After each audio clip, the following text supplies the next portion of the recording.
गोविंद राधे बोलो गोपाल राधे। गोविंद राधे बोलो गोपाल राधे। राधे राधे गोविंद गोविंद राधे।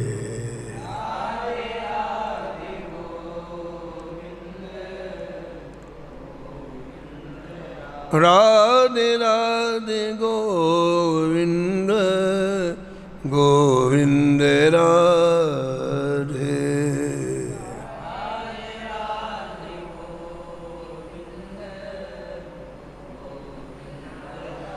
गोविंद राधे बोलो गोपाल राधे।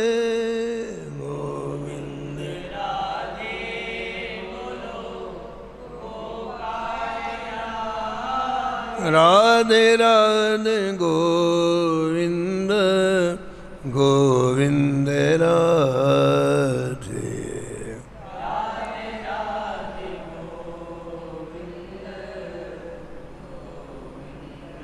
श्री जानकी वल्लभ लाल की, श्री मंगल मूर्ति हनुमान जी महाराज की, सपरिकर श्री भक्तमाल जी की, स्वामी अग्रदास जी महाराज की, श्री नाभाजी महाराज की, श्री प्रियादास जी महाराज की, सब संत भगवान की, श्री वृंदावन धाम की, श्री बांके बिहारी लाल की, श्री यमुने महारानी की, श्री महाराज जी की जय जय श्री राधे।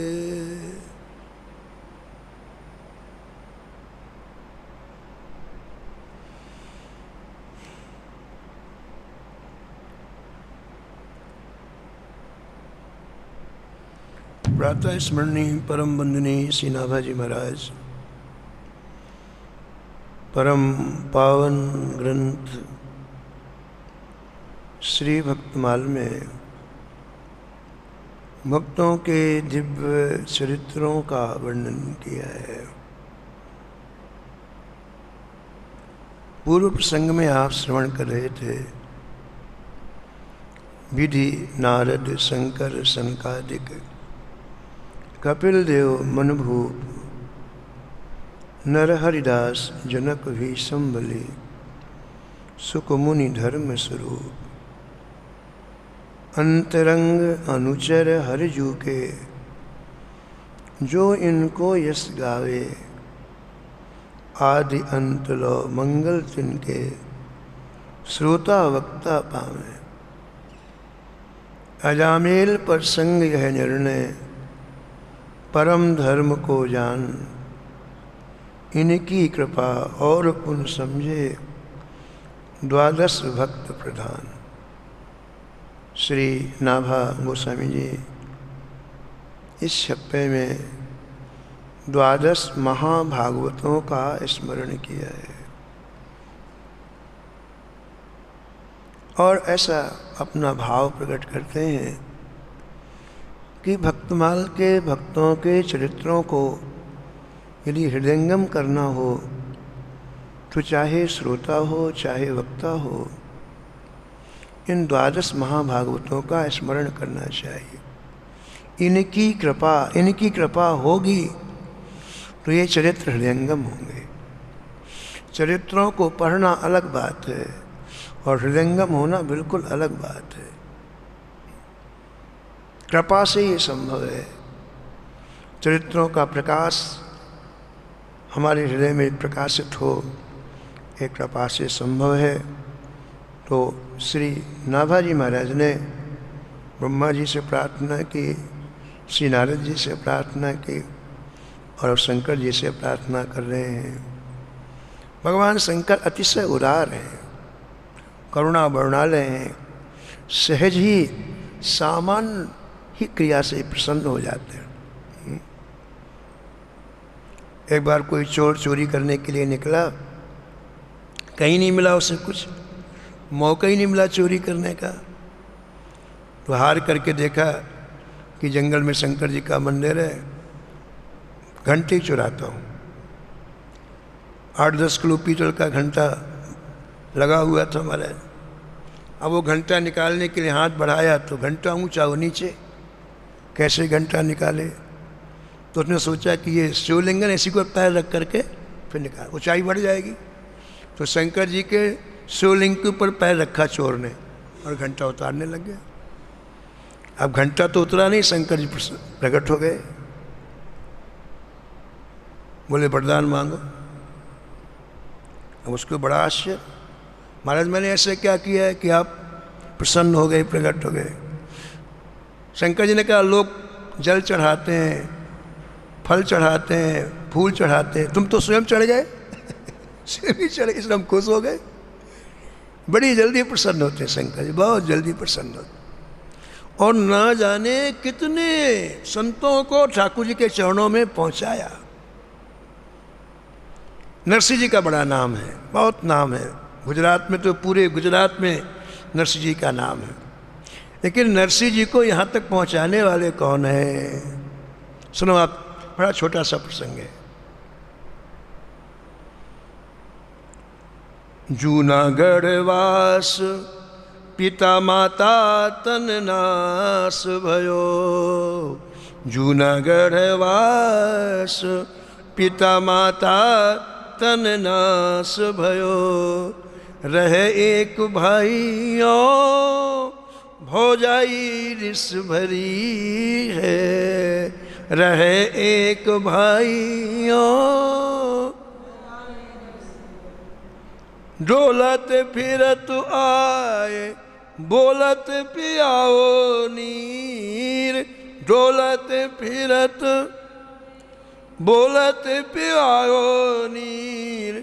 भाभी पे न जानी पीर बोली जरबरी है।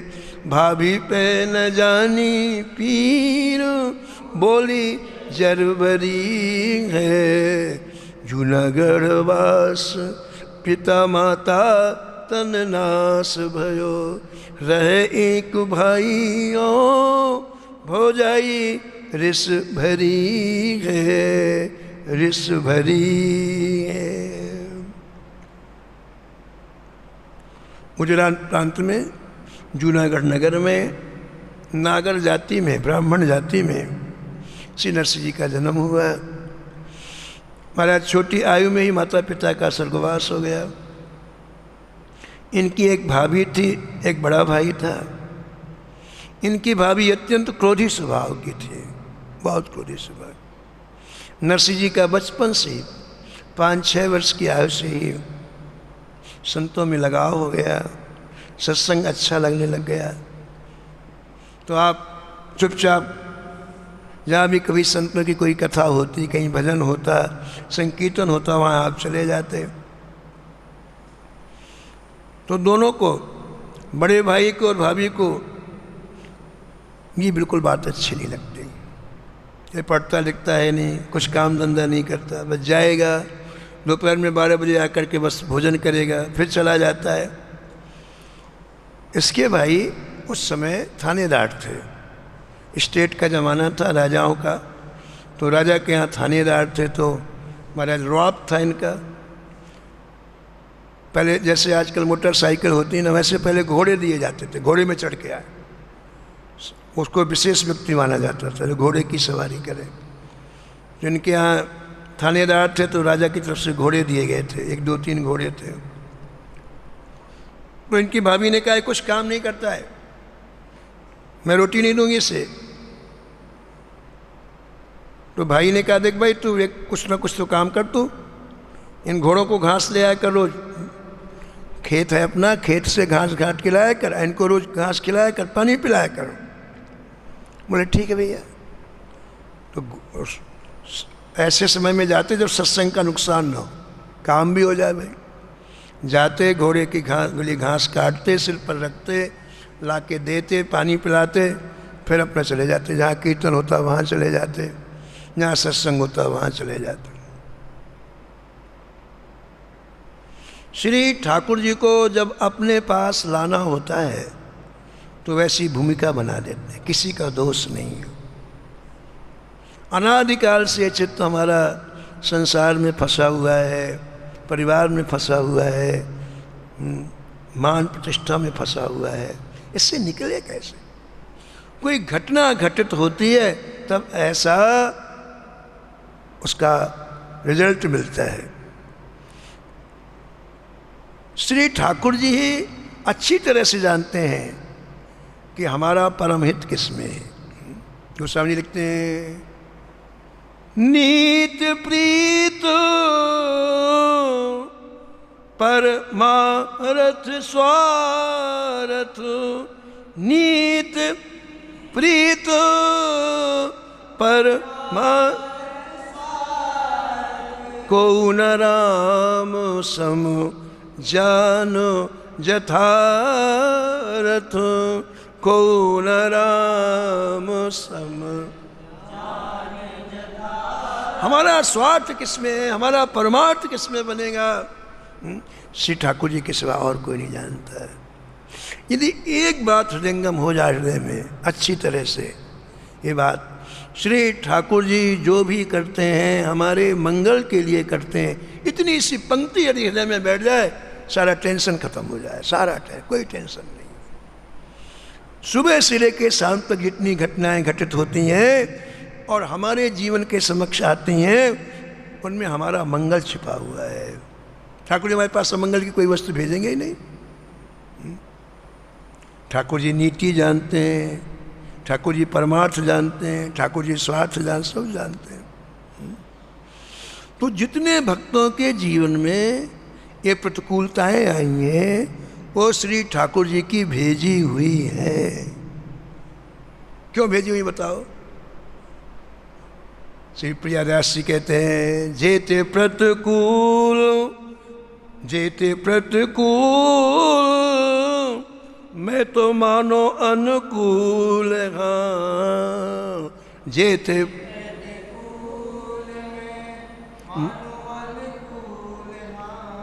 जेते प्रतिकूल मैं तो मानो अनुकूल, हाँ जेते प्रति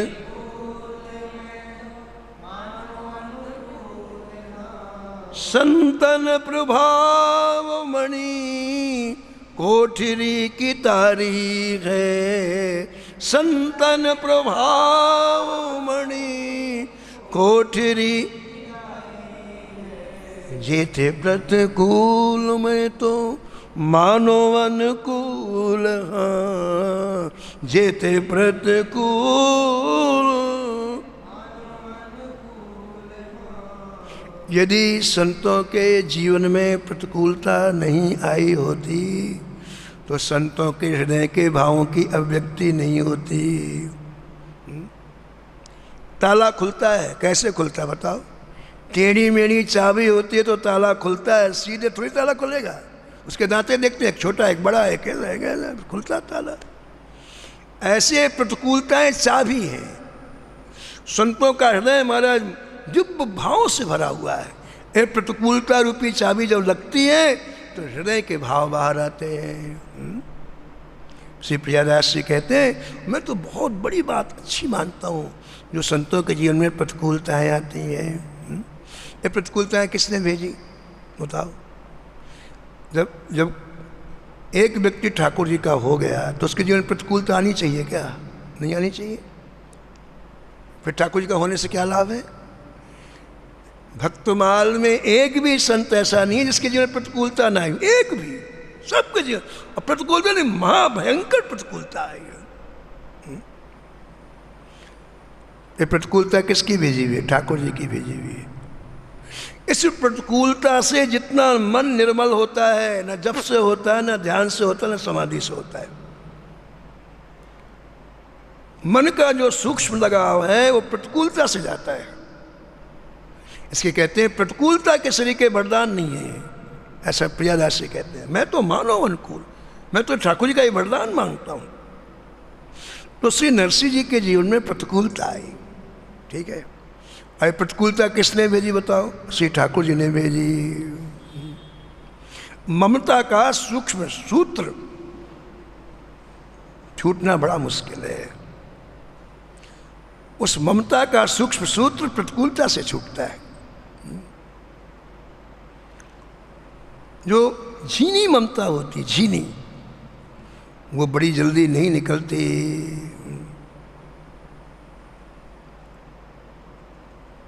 चित्तस्य वासना सूक्ष्मा सर्वानंद विनाशिनी।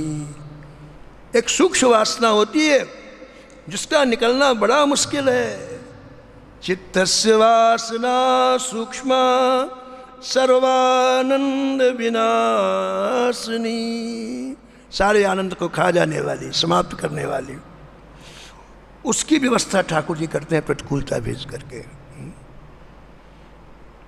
तो श्री नरसिंह जी के जीवन में श्री ठाकुर जी ने भूमिका बनाई। आज तक वो भाभी नहीं बोली कुछ, आज ही क्यों बोली?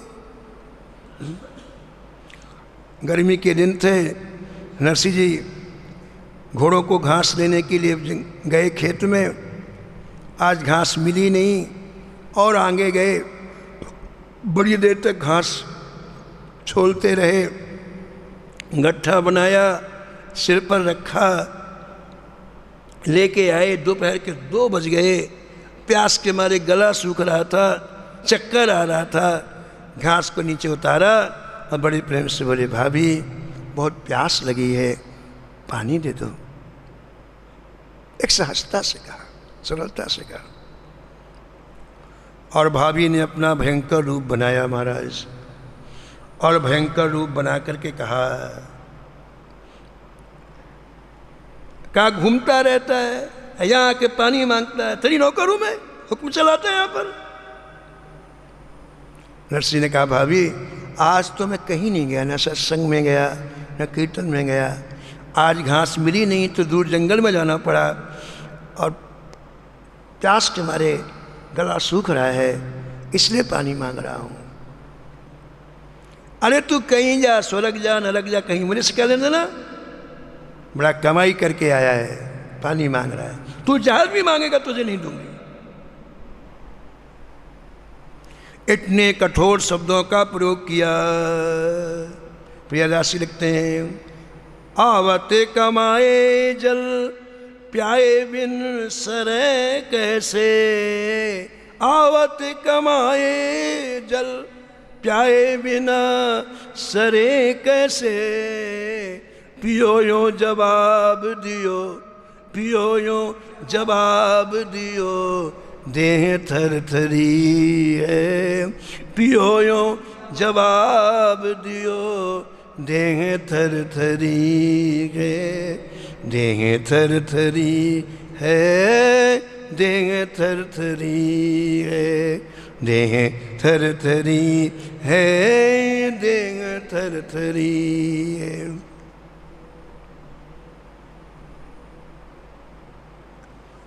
भाभी ने कठोर वाक्यों का प्रयोग किया। कितनी बढ़िया बात प्रियदासी कहते हैं। श्री नरसिंह जी ने जवाब नहीं दिया, विचार मग्न हो गए। सामने की जो घटना घटित हो रही है उसे सुनकर के विचार, ये खास बात। जब तक आप विचार नहीं करोगे वो चीज टिकाऊ नहीं होगी, हवा के झोंके के समान आई और गई, टिकने वाली नहीं है। विचार करो, अच्छी तरह विचार करो, अच्छी तरह। कोई भी घटना हो, कोई प्रतिकूलता हो, कोई अनुकूलता हो, सब में विचार करो। ये विचार शब्द संतों के साथ जुड़ा हुआ है। निक से विचार। भाभी तो कठोर वाक कर रही है और प्रियादास जी कहते हैं कि श्री नरसिंह जी विचार में डूब गए। कौन सा विचार किया? क्या सा विचार किया? मेरे कारण भाभी जी को इतना क्रोध करना पड़ा, इतना गुस्सा करना पड़ा। न मैं पानी मांगता, न भाभी जी को इतना गुस्सा आता, न क्रोध आता। ये अच्छी बात नहीं है। हमारे कारण संसार के किसी जीव को कष्ट हो, ये साधु स्वभाव नहीं है। ये साधु स्वभाव नहीं, किसी को भी। इसलिए यहाँ लिखा है कि नरसिंह जी विचार में डूब गए कि ना मैं पानी मांगता, ना भाभी जी को गुस्सा आता है। उनको दुख हुआ, मेरे को कठोर सर उसका दुख नहीं, इनको जो दुख हुआ ये अच्छा नहीं हुआ। ये संत का विचार है, ये संत का विचार। 4 वेद 6 शास्त्र में बात मिली है दोए, दुख दीन है दुख होत है, सुख दीन है सुख होय, सुख दीन है सुख होय।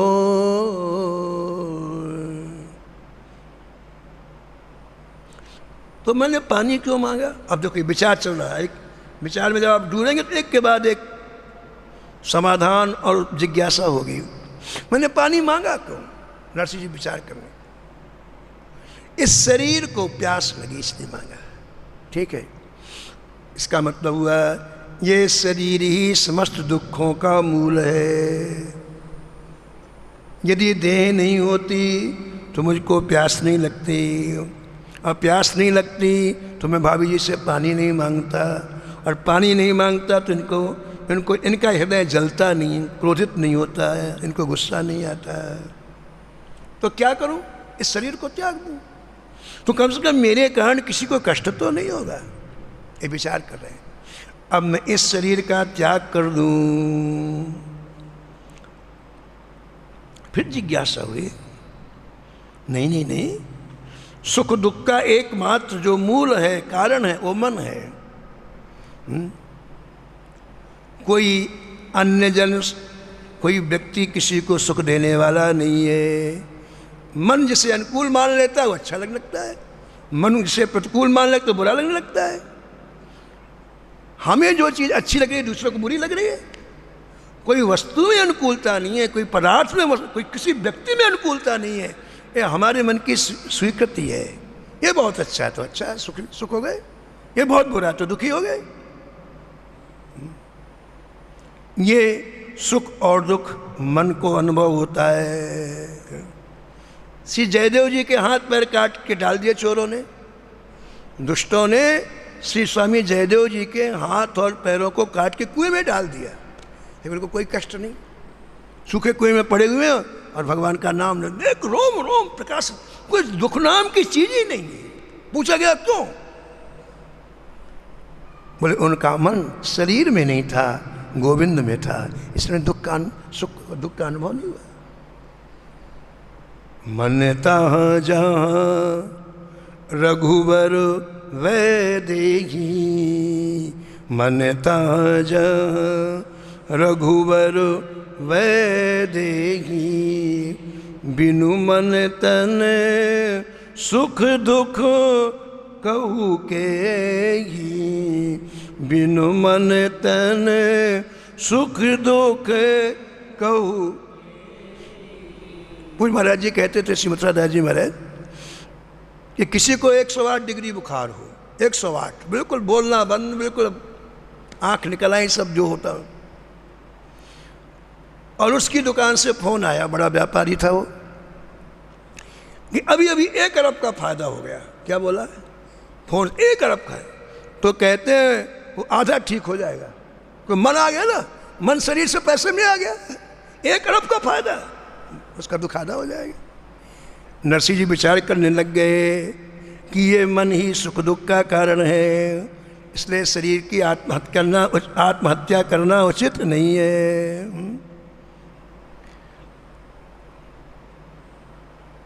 अब मैं यहाँ से चलता हूँ, मैं जितनी देर यहाँ रहूँगा भाभी जी को कष्ट होगा, इसलिए अब मैं यहाँ से चलता हूँ। भाभी जी ने कहा है कि मेरे पास जल नहीं है, जहर भी नहीं है देने को, तो अब मैं अन्न कैसे यहाँ का ग्रहण करूँ? जब जल नहीं है तो अन्न कैसे ग्रहण करूँ? भक्तों के अपने निजी विचार होते हैं, और ख़ास बात तो है कि भक्तों के विचार ही ठाकुर जी को अच्छे लगते हैं। इसमें लिखा है भक्तमाल में प्रियादास जी ने कि ये कथा किसी भक्त मुख से सुनो, क्योंकि तब ठाकुर जी सुनेंगे। दुनिया भले सुने, ठाकुर जी नहीं सुनने वाले हैं। प्रियदासी ने एक कवित्व में लिखा है। तो खास बात तो ये कि भक्त चाहे सीधा बोले चाहे उल्टा बोले, लेकिन ठाकुर जी का कंसंट्रेशन रहता है। ठाकुर जी बिल्कुल मनोयोग पूर्वक उसे सुनते हैं, देखते हैं, और ठाकुर जी को अच्छा लगता है। तो देखो, ये विचार किया कि जो भाभी जल देने को मना कर रही है उसके यहाँ का अन्न नहीं खाना चाहिए।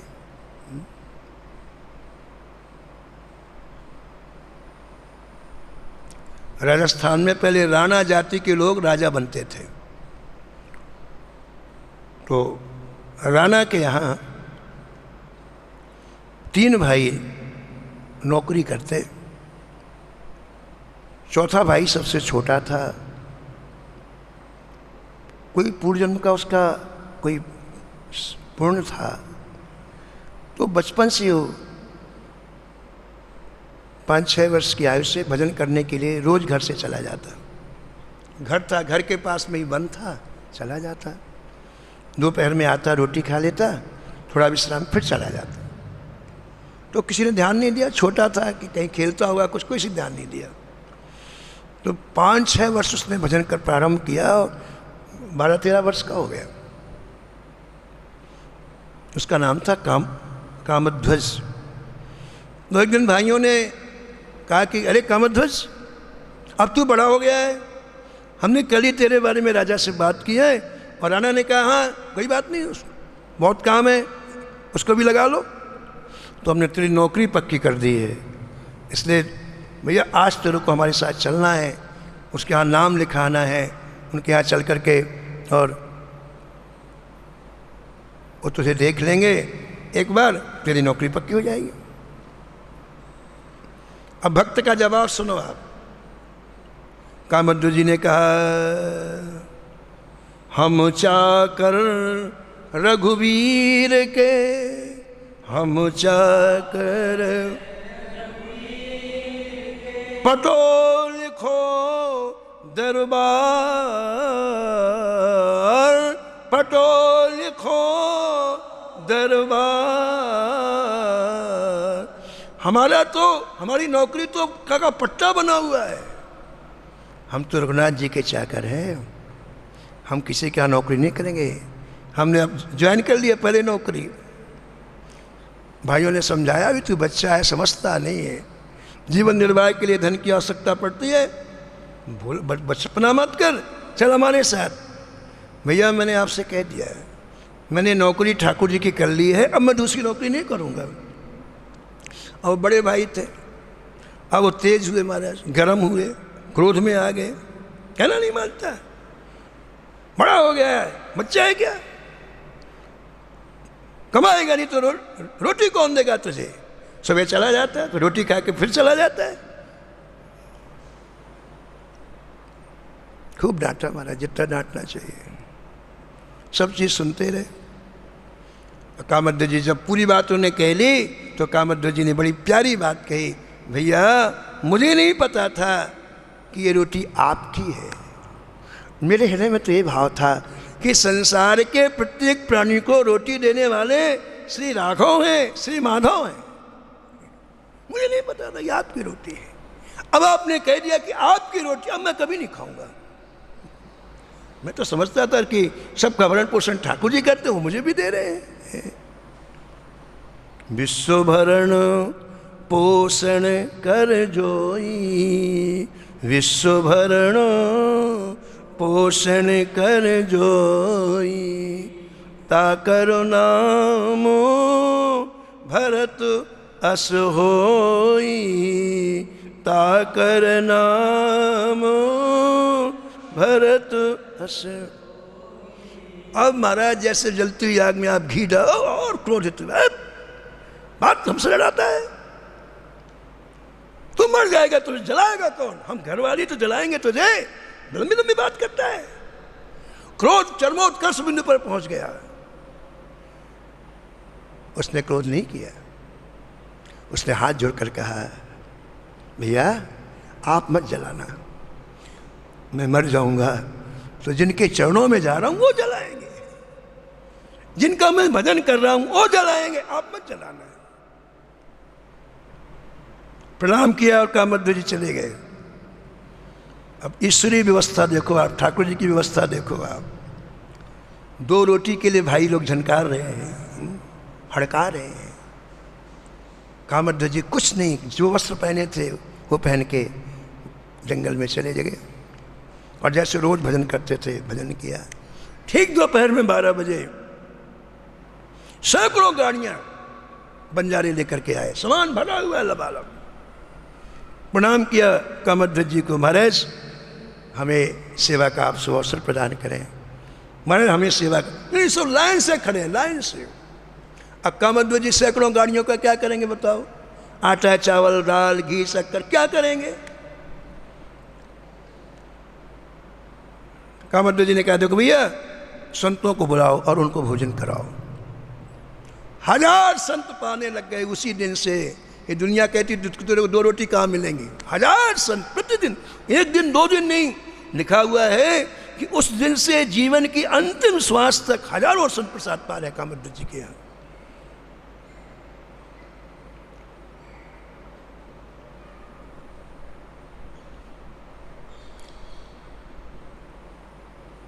समय जात नहीं लागत वारा, समय जात नहीं लागत वारा, सुंदर सिखवने सुनहु हमारा, सुंदर सिखवने सुनहु।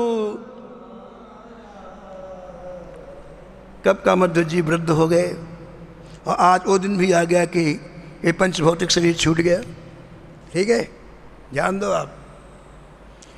कामध्वज जी के प्राण निकले शरीर से और जिनका चिंतन कर रहे थे ठीक वहीं पहुंचे कामध्वज जी, ठीक वहीं पहुंचे ठाकुर जी के धाम। लेकिन ठाकुर जी पंच भौतिक शरीर से इनके जैसे प्राण निकले, श्री दिव्य साकेत में अनेक पार्षदों के साथ बैठे विचार विमर्श कर रहे थे। मृत्यु लोक में कामध्वज जी के प्राण छूटे, ठाकुर जी सिंहासन से उठे और पहली बार देखा लोगों ने दौड़ लगाई। ठाकुर जी, राम जी ने दौड़ लगाई। ठाकुर जी दौड़ते तभी हैं जब प्रेम में अधीर होते हैं, इसके पहले दौड़ते दौड़ते नहीं है। कामध्वज के उस शब्द ने ठाकुर जी को हिला दिया, मैं जिसका भजन करूंगा वही मुझे जलाएंगे। इस पंक्ति को ठाकुर जी ने स्वर्ण अक्षरों में लिखा। आप विश्वास तो करो। और स्वयं चले, किसी व्यक्ति को नहीं भेजा। कैसे चले? दौड़ के चले।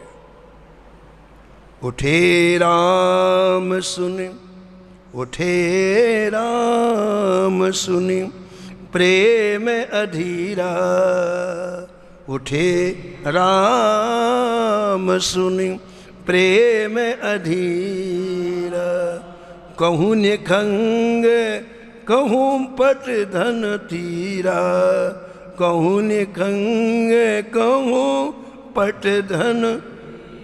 ऐसे ठाकुर जी दौड़ लगे। पहली बार ये दृश्य दिव्य साकेत में पार्षदों ने देखा तो हनुमान जी कूद करके सामने बोले जय जय, क्या कहाँ जा रहे, क्या कर रहे हैं?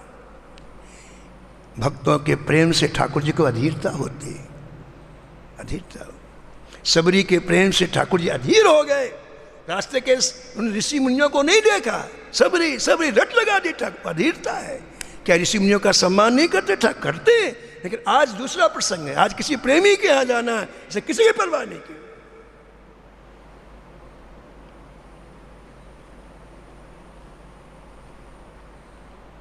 हनुमान जी ने चरण पकड़ लिए। जैसे दास को बताया जाए कहाँ जा रहे हैं आप? ठाकुर जी ने निज मुख से कहा, मेरे भक्त कामध्वज की इच्छा थी कि मेरा शरीर जब पूरा हो जाए तो मेरे आराध्य उसका संस्कार करें। मैं अंतिम संस्कार करने के लिए जा रहा हूँ। अस स्वभाव कहूँ सुन्यो न देखो, अस स्वभाव कहूँ सुन्यो न देखूं, यही समेत रघुपति समलेखूं, यही समेत अति कोमल रघुवीर सुभाऊ, अति को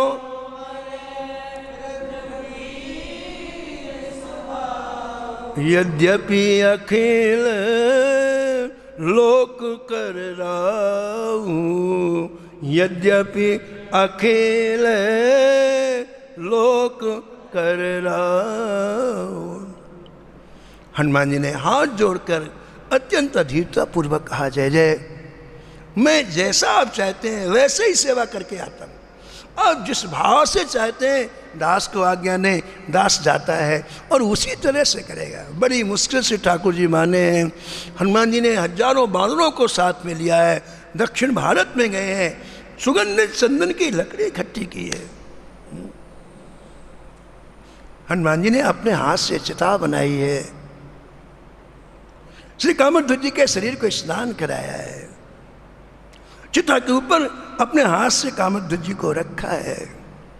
श्री राम जय जय राम की ध्वनि हो रही है। अंतिम संस्कार में अग्नि प्रज्वलित किया है। जब तक कामध्वज जी की चिता जलती रही तब तक हनुमान जी परिक्रमा करते रहे, श्री राम जय जय राम, श्री राम जय राम।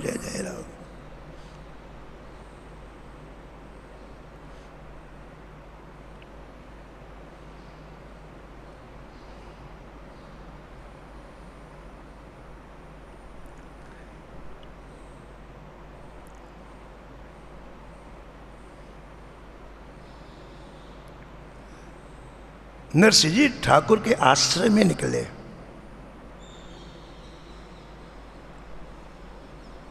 अब पूरी भूमिका ठाकुर जी ने अपने हाथ में ले ली।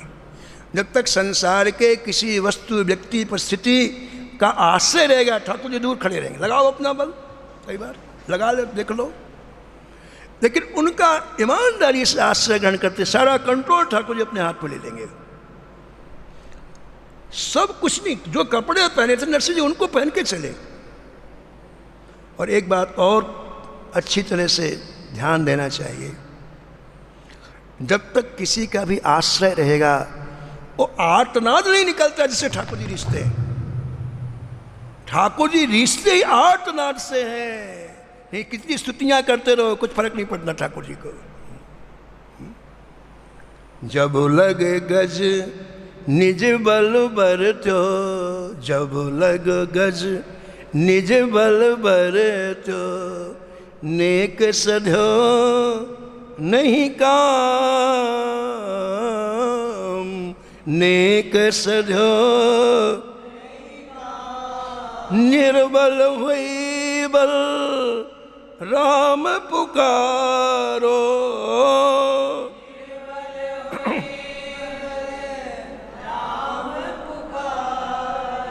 आए आधे नाम,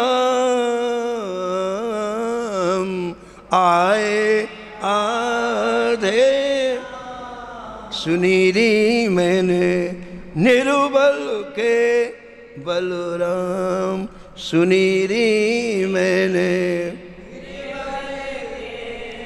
यहाँ निर्बल का तात्पर्य नहीं है कि वो भूखा है, प्यासा है, खाने को नहीं है, कपड़े नहीं है, ये थोड़ी निर्बल का मतलब, ये नहीं है यहाँ निर्बल का मतलब। निर्बल का मतलब से संसार के किसी वस्तु, व्यक्ति, परिस्थिति का आश्रय नहीं है, वो है निर्बल। द्रुपद सुता निर्बल भईता दिन, द्रुपद सुता निर्बल भईता दिन, गहलायो निज धाम, गहलायो दुशासन की भुजा थकित भई, दुशासन की वसन रूप भय श्याम, वसन सुनीरी मैंने निरुबल के बलराम, सुनीरी मैंने निरुबल के। ऐसा कौन सा बल है जो ठाकुर जी के बल को नहीं आने देता? कौन सी दीवारें हैं जो ठाकुर जी के बल को आने नहीं देती? सूरदास जी कहते हैं अपबल तपबल और बाहुबल, अपबल तपबल और बाहुबल, चौथो है बलदाम, चौथो है। सबसे खतरनाक दीवार ये धन की है, ये ठाकुर जी के बल को नहीं आने देती, खतरनाक। बाकी तीन तो छूटे नहीं छूटता। अपबल तपबल और बाहुबल, अपबल अपनों का बल, तपबल तपस्या का बल, मेरी तपल में ये कर दूंगा ये कर दूंगा। बाहुओं का बल में 10,000 हाथियों का बल है। अपबल तपबल और बाहुबल, चौथो है बलदाम, सूर्य किशोर कृपाते सब बल, सूर्य किशोर हरे को हरि नाम, हरे को सुनीरी मैंने निरुबल के बलराम, सुनीरी मैंने निरुबल।